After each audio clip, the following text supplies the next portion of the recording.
How's everyone doing today? This is Coach Garcia, and today what we're going to do is we're going to be solving literal equations. Alright? So, why are they called literal equations? Well, they are equations literally made up of only letters. That's the main reason why they are called this. Equations with several variables are usually called literal equations. You're basically doing the same thing that you have been doing to solve, but you just can't simplify as much as you would like. So we're not solving for a number in literal equations. What we're solving is for a variable. And the main thing with literal equations is we're trying to get a certain variable by itself on one side of the equation. So our checklist doesn't really change. Eliminate parentheses, combine like terms, box the variable to be isolated, and anything attached to that.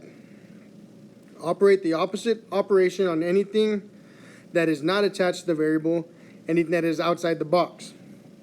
So now think inside the box. Apply the opposite operation to anything attached to your variable that you are solving for. Box in your answer once your variable is by itself. So let's take a look at this. This first example tells me to solve for x. So this is a simple basic equation that we usually solve for, we usually have. What I'm doing here is it's telling me to solve for x. So what I need to do is I need to come to this equation down here, and I need to make sure I get this x by itself. So first thing I need to do is I need to move that constant over. So that minus 6 needs to get moved over to the left side of that equal sign. In order for me to do that is I need to do the inverse operation. So I'm going to add 6, and remember what you do to one side, you always do to the other side. That now becomes y plus 6. Don't forget to bring down your 5x. We did say a while ago that we want to get that x by itself. So in order to get that x by itself, I need to move that 5 over to the other side. Remember to do your inverse operations. So since 5 is multiplying to x, I'm going to divide by 5. And what you do to one side, yes, you do to the other side always. So now I've got y plus 6 divided by 5, and that now equals x. So notice here we got that x by itself on one side of the equal sign. That is what our goal is whenever we are working with literal equations. They told me to solve for x. Well, I just solved for x right here. So x equals y plus 6 divided by 5. If you have any questions or if you got stuck somewhere, go ahead and rewind the video and go ahead and look at it all over again, okay? So this next problem tells me to solve for t. Again, looking at my checklist, which I didn't do on the last one, but we'll do right now. Eliminate parentheses. I have none, so that's good. Combine like terms. There are no like terms. Box the variable to be isolated and anything attached to it. Well, I have an r attached to that variable, not a number, so I'm good. I want to get this t by itself. This is a simple one because it's just going to be one step, all right?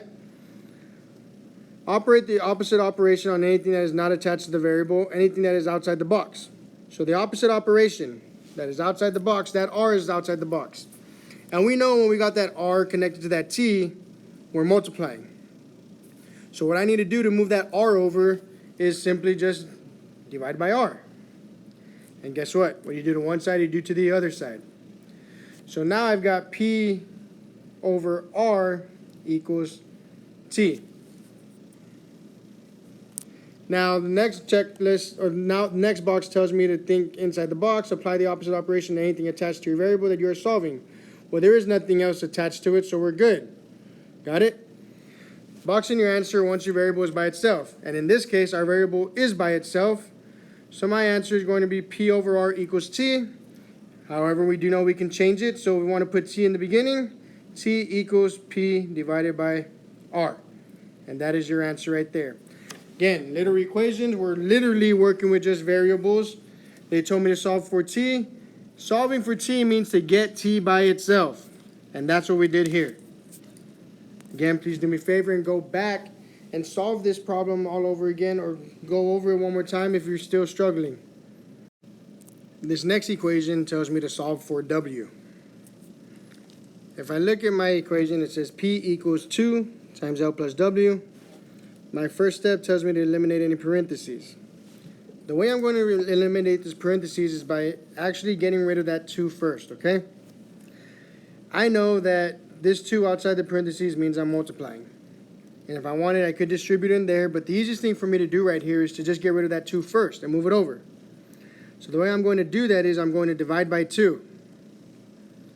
Why? Because I'm multiplying it to the L plus W. And what you do to one side, you do to the other side. So now I've got P over 2 equals L plus W. The reason being is because those 2's canceled out. We know we want to get this W by itself. So I need to move that L over. Well, in order to move a positive L over, all I got to do is do the inverse operation, which is subtraction. So I'm going to subtract that L. And what you do to one side, of course, you do to the other side. So now remember, P over 2 is a value in its own. So I'm leaving it like that, and I'm going to put minus L. That now equals W. Well, now, if I look here, I see that W is by itself. So I have now completed this literal equation. Remember, if you want to, you can put W in front, but all I would have to do is put W equals P over 2 minus L. And that is the exact same answer as the one we have on top of there.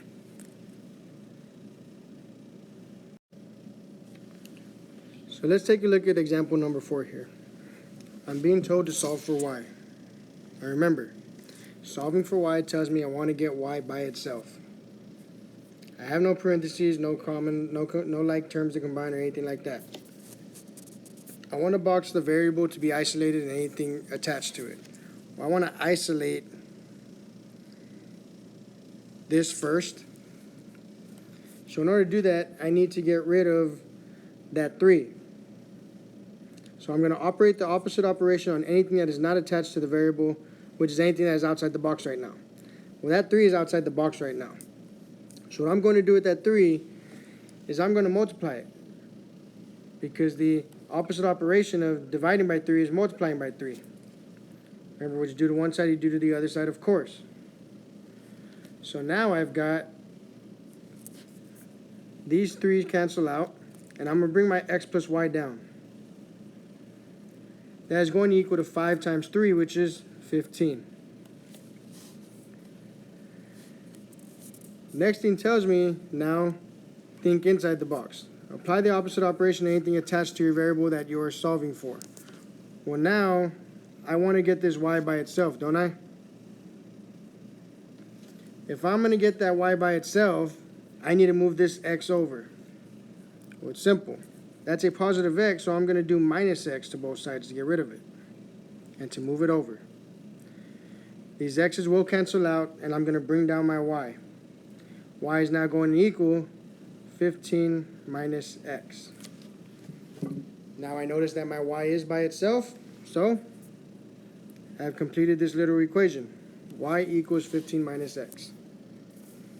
Again, if you got lost throughout that problem, rewind it and go ahead and look at it one more time.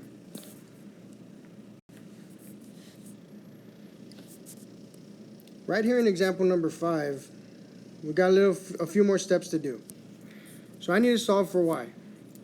There are no parentheses to eliminate. There are no like terms to combine. So I'm going to box in the variable anything attached to it. I'm going to box in that b with my y because that b is attached to it. I know this ax needs to get moved over to that side of the equal sign. Remember, anytime I'm going to move anything to the opposite side of the equal sign, I have to do the inverse operation. So how am I going to move that ax over? That's right, I'm going to subtract ax. And what you do to one side, you do to the other side. So now these will cancel out, and I got to bring down my by.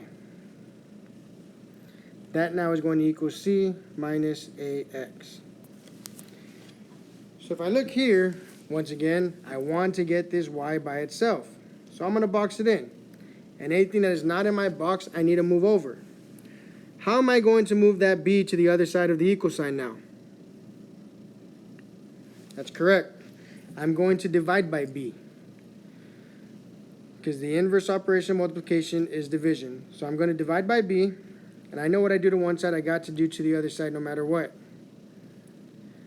So now, this b is going to cancel out, and y equals c minus ax over b. Now we notice that our y is by itself, so we have completed this little equation and solved for y.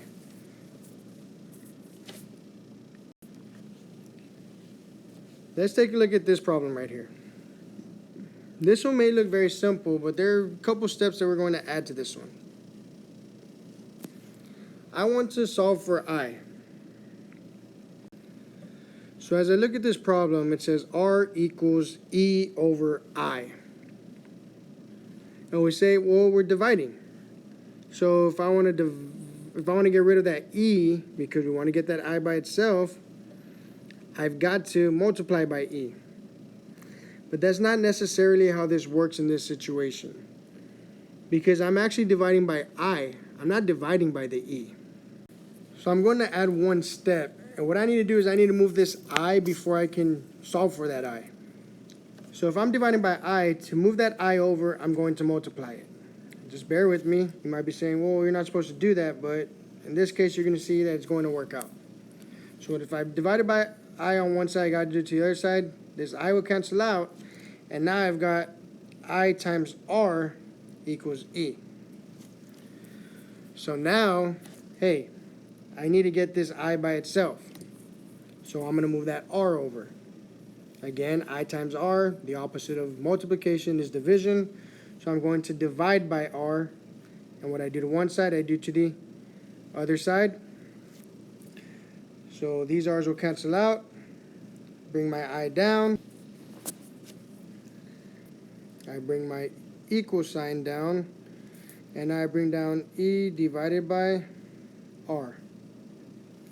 And if I look here, my I is now by itself, because that's ultimately what we want to do when we're solving for little equations. And my answer is I equals E divided by R. So, again, if you got confused or mixed up throughout the problem, go ahead and go back and try to do it one more time, please. So do me a favor. I want to see if we can go ahead and solve this one right here. Similar to the one before, but a little different at the same time. One more step. Let's see if we can get it done. Good luck.